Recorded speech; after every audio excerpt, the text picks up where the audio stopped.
Netflix, to their credit, their ultimate goal is to produce quality for the most part, and so I think that they're hedging their bets a little bit. Yeah. But this is also really totally new way to do television. What they're doing. Yeah. And I gotta say, maybe this is a whole other topic. I'm not sold on this method of release yet. I'm really not.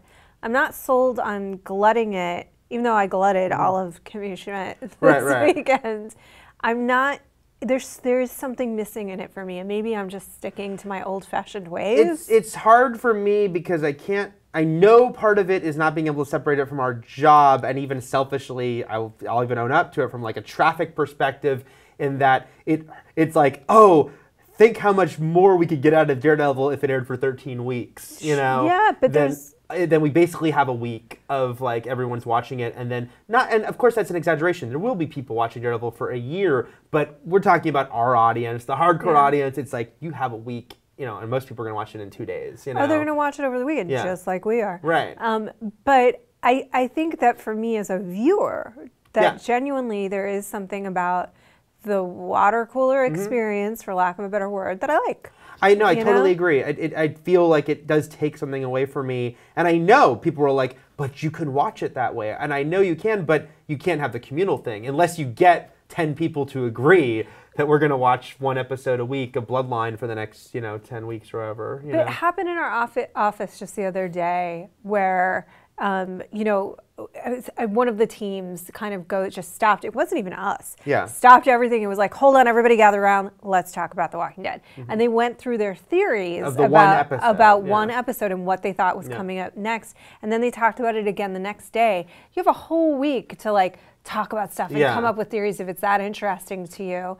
And then you get an answer, one piece of the answer. And then by the time we're going to have all of the answers, there will be no time for that kind of speculation or talk. Yeah. It's just, it takes something away. It does. It turns it into a movie, which is fine but it's just weird for us who cover TV because it's like literally like by the Monday after Daredevil, it's like, well, what's season 2 going to be? I'm sure there's going to be some tease at the end for that. Yeah, and what are the other shows going to be? And will they be quite the same vein? And there will be questions that we can ask, and we will.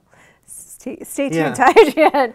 But it does take something away of the communal, especially now. We're in an age that you can have such a communal online, experience. it's all this sharing of it. Yeah. And I also think, getting really sort of meta on our job and our industry, I also think it makes it really weird and strange on the PR side, because how do you promote a show that even just a month after it's premiered is like already been seen by the core hardcore audience? And I remember like with House of Cards season 1, they were offering us actor interviews 3 months after it debuted because they wanted to kind of like... no one was talking about it. And I politely turned down because it was like, that's weird because it's like... But they were like, but this is promote season 1, not talk about season 2. But I'm like, well, but that's strange. Like, because again, most of our readers have watched it. And so it's strange to have am I supposed to do like a promote the show? You should watch the show. It's been out there, so... It is, and I was really happy when I heard Community was going to just be, doing a 1 a week, style thing. And see, and that's, I would think that for Netflix, they might start to consider that kind of a schedule.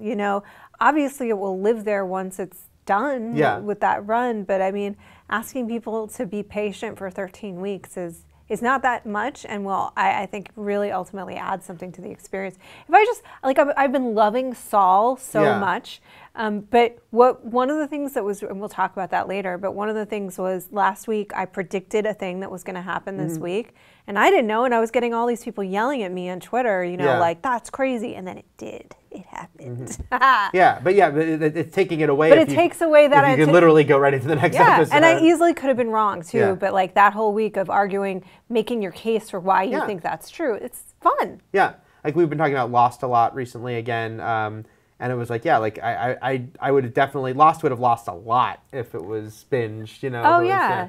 And I know people have watched it that way and enjoyed it on their own. But I'm just saying, for those of us who enjoy interacting about TV, and talking with other people, whether it be online or in real life. Yeah. How do you ship? 2 days later who ends up together, and that's it. The ship has sailed. Yeah. So that's our thoughts. We'll see. We'll see if anything changes as Netflix goes forward. For now, they're saying they're happy with it, but we'll see.